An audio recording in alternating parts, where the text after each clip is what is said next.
మైండ్ని ఇంపాక్ట్ చేసి వాళ్ళ ఫ్యూచర్లో ఖచ్చితంగా వాళ్ళు ఎదుగుదలలో వాళ్ళ కెరియర్ కానీ వాళ్ళ పర్సనల్ లైఫ్లో కానీ అన్నిట్లో కూడా ఆ క్వాలిటీస్ అన్నీ ఎక్కడో ఒక చోట ఫౌండేషన్ లాగా ఉండిపోతాయి.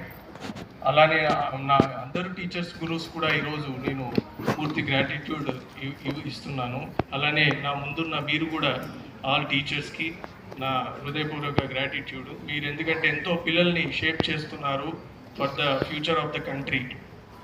అలానే ఇంకొక అంశం నేను ఏదైతే చెప్పాలనుకుంటున్నానో, not only knowledge based education, మనం దృష్టి పెట్టాల్సింది వాల్యూ బేస్డ్ ఎడ్యుకేషన్ కూడా అని ఆల్ టీచర్స్ని ఇక్కడ నేను కోరుకుంటున్నాను. ఎందుకంటే మనం ప్రతి ఒక్క స్కీమ్ ఏదైనా తెస్తాము, స్వచ్ఛాంధ్ర కావచ్చు, స్వచ్ఛ భారత్ కావచ్చు, ఏ స్కీమ్ అయినా సక్సెస్ అవ్వాలి అంటే ఆ స్కీమ్కి సర్టెన్ వాల్యూస్ ఉంటాయి. అది మనలోనే ఒక బాధ్యతగా యాజ్ ఎ రెస్పాన్సిబిలిటీ రావాలి.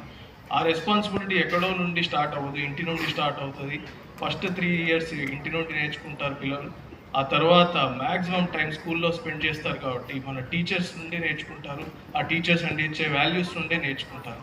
సో ప్రతి మనం నాట్ ఓన్లీ నాలెడ్జ్ బేస్డ్, ఈ ఫాస్ట్ పేస్డ్ వరల్డ్లో, ఇంత కాంపిటేటివ్ వరల్డ్లో మన స్టూడెంట్స్ కానీ ఎవరైనా కానీ మెంటల్గా స్ట్రాంగ్ ఉండాలి అంటే దాని వెనకాల ఉన్న వాల్యూసే. సో ఆ వాల్యూస్ని కూడా మన టీచర్సే యాజ్ ఏ ఫౌండేషన్ స్టూడెంట్స్కి ఇస్తారు కాబట్టి అది కూడా ఖచ్చితంగా మనం కమింగ్ జనరేషన్స్ వాళ్ళకి అందియాలని నేను కోరుకుంటున్నాను.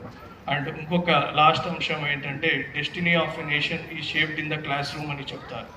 అంటే ఒక నేషన్ ఒక డెస్టినీ క్లాస్ రూమ్స్ నుండే షేప్ అవుతుంది. అంటే ఒక స్టూడెంట్ క్లాస్ రూమ్లో నేర్చుకునే పాఠాలు, టీచర్ నుండి నేర్చుకునే వాల్యూస్ ఉంటే ఆ నేషన్ ఒక ఏదైతే డెస్టినీ ఉంటుందో అది డిపెండ్ అవుతుంది. మనం గ్రేట్ ఎగ్జాంపుల్స్ సౌత్ కొరియా చూడొచ్చు, జపాన్ చూడొచ్చు.